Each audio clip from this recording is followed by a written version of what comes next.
guys, syempre loan up pa rin yung pagchichikahan natin mga beshies. Kasi meron akong nakita na odds ng isang loan app na kung saan pwede daw makahiram hanggang 18,000 pesos. At meron itong loan terms na 3 months, 6 months, hanggang 9 months. At napakababa din yung interest na nakalagay dito ha.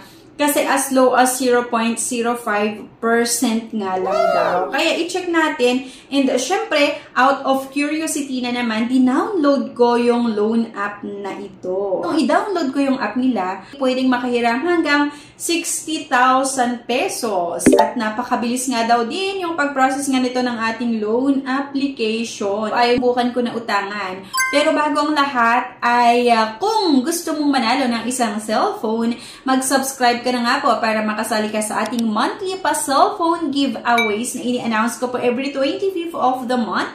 At syempre, congratulations nga po sa winner natin last May. At sino na naman kaya yung makakuha ng isang cellphone ngayong June? At syempre, kung gusto mo na magkaroon ng idea kung ano nga ba yung mga legit at hindi legit na pwede nating mautangan online, abay, subscribe ka na nga po. Kasi dito sa ating channel ay nagre-review po ako ng iba't ibang lending na makikita nyo sa Google Play Store, sa App Store. Kaya diba, at least may idea kayo kung saan nga ba tayo pwedeng makahiram or makautang kapag kailangan talaga natin ng extra cash nga para sa mga pang-emergency na pangailangan. If declined sa bank and other loan apps, pwede niyong subukan yung ibang options.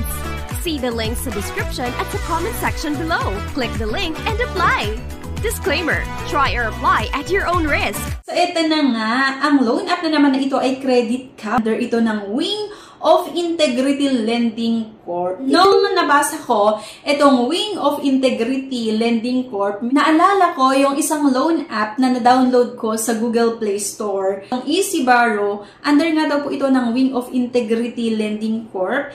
And then, ayun nga po, nung i-check ko din itong credit card, under nga daw din ito ng Wing of Integrity Lending Corp. Iba yung name sa App Store at iba din sa Google Play Store. Kaya i-check natin, diba? At ayon nga dito ay pwedeng makihiram daw hanggang 60,000 pesos. Just 3 steps para daw makuha natin yung quota. Same na naman syempre with other loan app na kailangan nating maglagay ng ating mobile number para nga daw ma-unlock yung 7,500 dyan sa taas. Kailangan nating sagutan itong mga personal information na ito like yung gender, birth date, marital status, education, at residential address. Para ma-unlock natin itong 15,000 na pwede ngang mahirama, ay maglalagay nga lang daw po tayo ng mga personal references. Meron itong facial verification. At ito nga yung mga ID na tinatanggap. Kasi nga, diba, pag mag-apply tayo ng loan sa iba't ibang mga lending or sa iba't ibang mga OLAs, kailangan natin mag-upload ng isang valid government ID.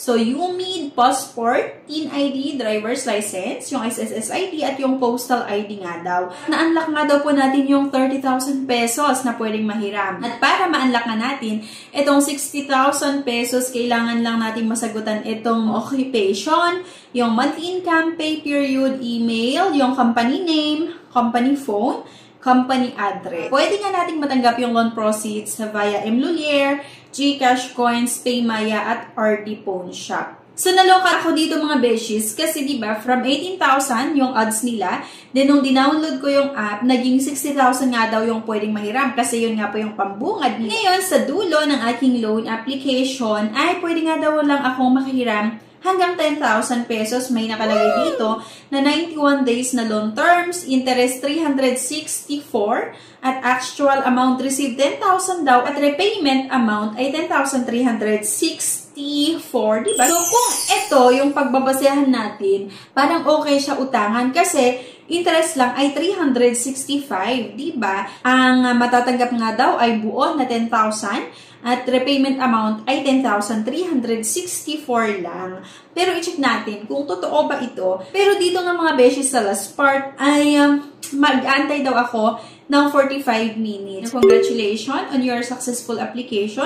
We'll have your order approved within 45 minutes. So, continue lang. At from 10,000, naging 7,500 lang na naman daw yung pwede kong mahiram. So, medyo nalilito ako, diba, sa loan app na to. Dito sa 7,500, ay merong total amount na 17,500 tas use amount na 10,000. Mag-aantay na naman tayo mga beshes ng ilang minuto para i-process nga nito ang ating loan application. Pero after ilang minuto, I think nasa 30 minutes na rin, binalikan ko yung app ng Credit-Wow at naloka ako mga beshes kasi deny daw yung loan application ko. Pero teka, meron pa. Nag-check na naman ako App Store or yung mga iba't ibang reviews ng mga sumubok dito sa kanilang apps. At naloka ako mga beshes kasi walang masyadong review doon. Kaya I think bagong-bago lang ito sa App Store. Pero sabi ko nga sa inyo kanina, diba, ay merong kapareho sa Google Play Store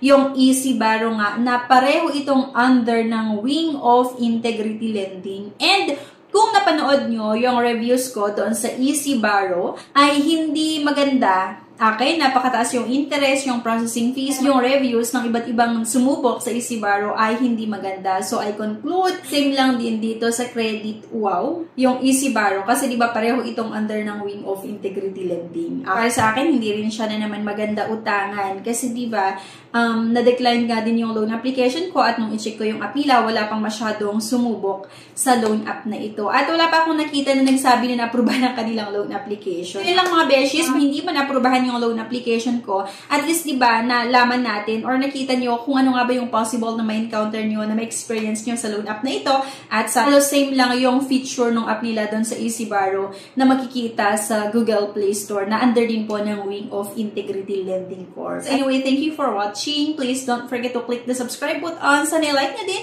yung ating video at huwag nyo kalimutan na i-share. Thank you guys at see you on my next vlog. Bye-bye! Subscribe na para makasali sa pa-GCash at cellphone giveaways na mai-announce every 25th of the month. Mechanics. 1. Find the 3 words in this video. 2. I-comment ang 3 words in order. 3. Like this video, subscribe, comment, and share. If declined sa bank and other loan apps, pwede niyong subukan yung ibang options. See the links sa description at sa comment section below. Click the link and apply. Disclaimer: try or apply at your own risk.